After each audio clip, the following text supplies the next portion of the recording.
اهلا بيكم، جايلكم فيديو جديد ووصفة جديدة، وهعمل معاكم طريقة تفريز البسلة. اعرفكم ازاي طريقتي في البسلة المتفرزة. بطريقة سهلة وبسيطة جدا. جربوها، طريقة سهلة ومضمونة جدا ومش صعبة، يعني سهلة جدا. انت بس هتجيبي البسلة بتاعتك. انا جايبة 2 كيلو من البسلة. فصصتهم كويس ونضفتهم، وبعد كده غسلتهم كذا مرة وحطيتهم في المصفى اهوت قدامكم علشان يتصفوا. وما تنسيش بقى، لو انت اول مرة بتشوفيني اشتركي في القناة ودوسي على الزرار مرتين واختاري الكل وحطي لايك عشان اي فيديو يوصل لكم، اي فيديو انزله يوصل لكم. جبت الجزر بقى ايه كده، سبت خلاص البسلة تتصفى، جبت الجزر قشرته، شلت اللي هي الحتة اللي فوق والحتة اللي تحت وقشرته بالمبشرة. وبعد كده هاخده بقى ايه، اروح اغسله كده جزرايه جزرايه علشان ايه، اضمن ان هو اتغسل كويس. اغسله الاول وبعد كده هخرطه بقى بالطريقه ديت، يكون حجمه مش صغير ومش كبير. اغسله الاول وبعد كده اقطعه. اي خضار بتعمليه آه، اغسليه قبل ما تقطعيه، لان الفايده بتاعته لو انتي قطعتي الاول وبعد كده غسلتي، الفايده بتاعتها بتروح في الميه. فايده الخضار بتاعنا بتروح في الميه، فانتي اغسلي الجزر الاول وبعد كده قطعيه. وانا كده جبت البسله بقى ايه، حطيتها في الاكياس. حطيت كل نص كيلو في كيس. طبعا انا علشان مش عندي ميزان، بقيت يعني اقسمه بالكوبايه، والجزر برضو قسمته بالكوبايه. عايزه اقول لكم ان هم دول 3 كيلو، انا زودت كمان كيلو، يعني كان قدامكم في الكاميرا 2 كيلو. كنت ساعتها نزلت وجبت حاجات فلقيت بسله تاني رحت جايباها. ففرز البسله، احنا في طوبه والبسله بتبقى حلوه جدا في طوبه.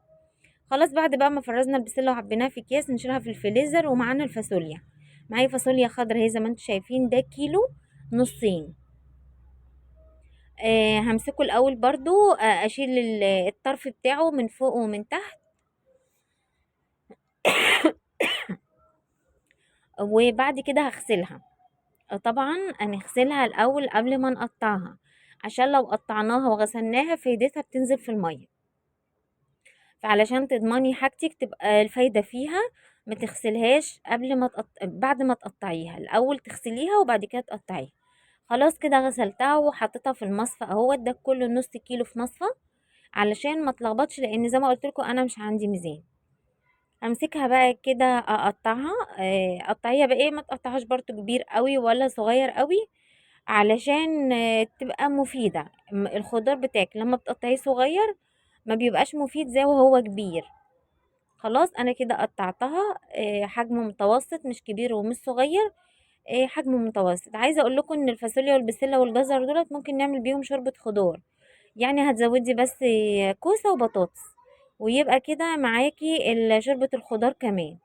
هبقى في مره ان شاء الله اجيب برضو شويه شوربه خضار كده واعملها معاكي. هنمسك بقى الفاصوليا كده بعد لما شلنا الاطراف بتاعتها وغسلناها وقطعناها، نحطها في المصفى تتصفى. وزي ما انتم شايفين كده نجيب اكياس تلاجة ونعبيها في الاكياس. حابه تشيلي الكيلو على بعضه ممكن تشيلي كيلو الا ربع، نص كيلو على قد الطبخه بتاعتك، عشان بقى رمضان جاي وكل سنه وانتم طيبين، يبقى عندنا شويه خضار في الفريزر. حاجه كويسه يعني، ما يبقى مثلا بقى على قد اللحمه او الفراخ اللي انت هتشتريها. وطبعا مفرزين الطماطم قبل كده، ف وفرزت سبانخ معاكم. هبقى ان شاء الله بعد كده اقول لكم هنعمل تفريز مثلا قلقاس. نشوف ايه اللي موجود في السوق ونفرزه كده. بقى جبت كيلو من الفلفل الاحمر الرومي. الفلفل الاحمر الرومي ده اختراع يا جماعه. لو انت مثلا الطماطم بتاعتك مش حمرا، هتحطي منها قرن او قرنين على حسب كميه الطماطم بتاعتك. هتزودي القرن فلفل او قرنين، بيحمر معاكي جدا الطماطم، بيبقى شكلها حلو جدا وبتبقى لونها احمر وحلو. خلاص انا جبت بقى الفلفل بتاعي، ده كيلو من الفلفل وسعره كويس جدا مش غالي. غسلته كويس.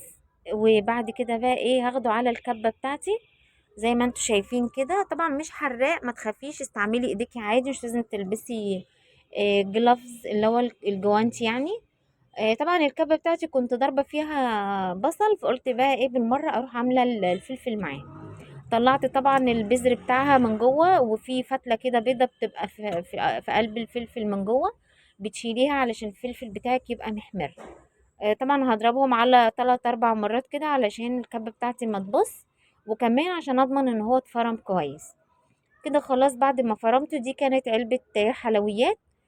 قلت كويسة جدا هتنفعني، بدل ما احطه في كيس ده كده يبقى سهل ان انا اخد منه على طول. وكده خلاص عملت بقى الفلفل و